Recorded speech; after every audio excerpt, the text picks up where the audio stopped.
As a Scrum Master, Agile Coach, or even in more traditional project leadership role, I carry a responsibility that goes far beyond ceremonies and processes. My job is to protect the team's ability to perform. Not only to be effective, but to be efficient, like a lean inspired, focused, with as little waste and friction as possible. And to achieve that, there is one domain we underestimate far too often: the impact of personalities, profiles, and collaboration patterns. Most of the time, you can coach, align, mentor, support, and things get better. But sometimes, even after multiple attempts, certain profiles continue to undermine the team. They erode motivation, drain energy, and limit the group's functional capacity. And today, I want to talk about the 3 profiles I consider truly toxic for a team. Because each one damages performance and trust in a different way.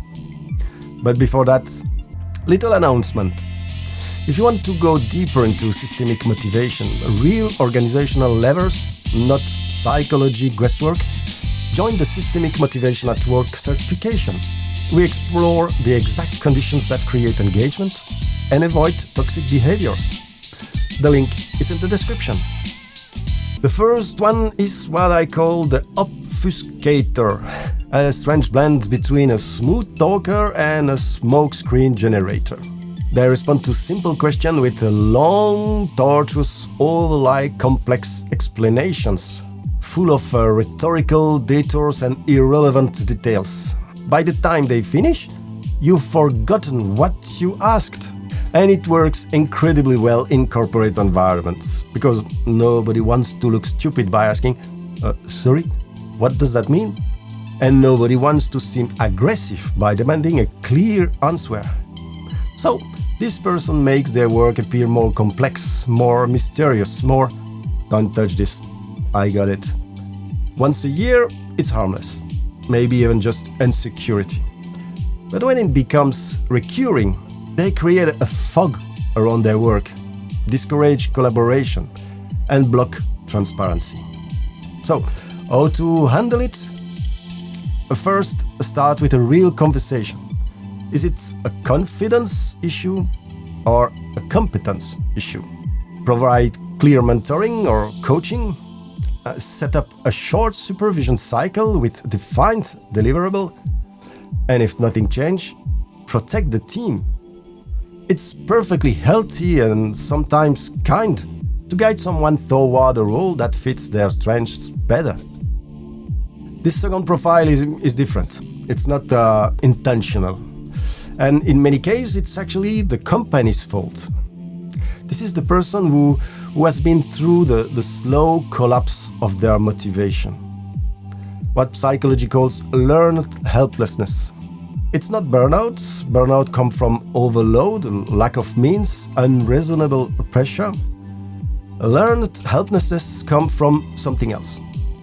The feeling of being useless and the feeling of being ineffective.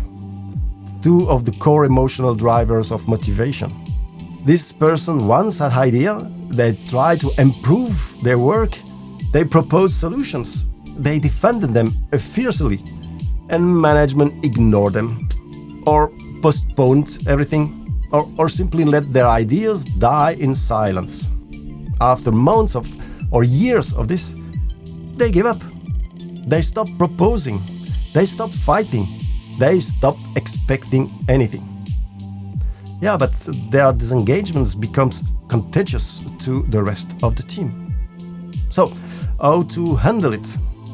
Let's be honest, if someone has reached deep resignation, it's a long road back. Change the person, team, or environment if possible. Identify what could reignite their flame, but also, and this is crucial, investigate the systemic cause. Is the team blocking any initiative? Or is the management culture authoritarian or centralized? Has the department destroyed psychological safety? Because in this case, the toxic person is actually the symptom of a toxic culture. And if you don't fix the system, you just produce more disappointed people. And then comes the worst one.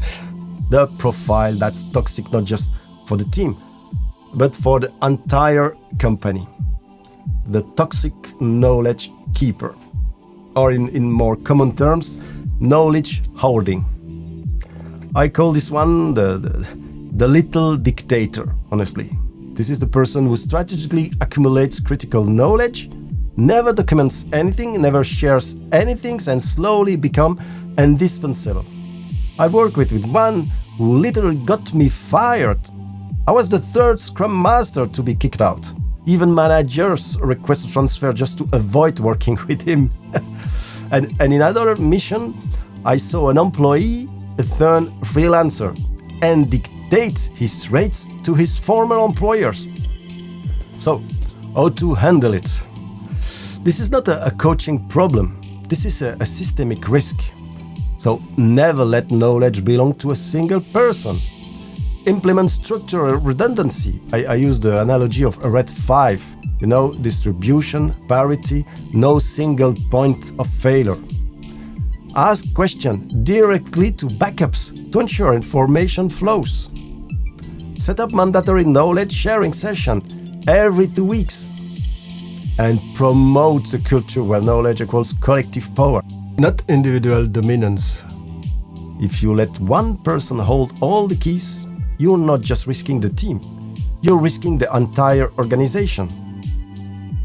I hope this video helped you reflect on the behavior that silently destroys collaboration. If you want more content on systemic motivation, organizational culture and agile leadership, hit the like button. It helps more than you think. See you next week, and don't forget, boost the system. Clock punch, soul punch, gonna make my own lunch. This ain't my final destination, just another step in my transformation. Time I just can't think.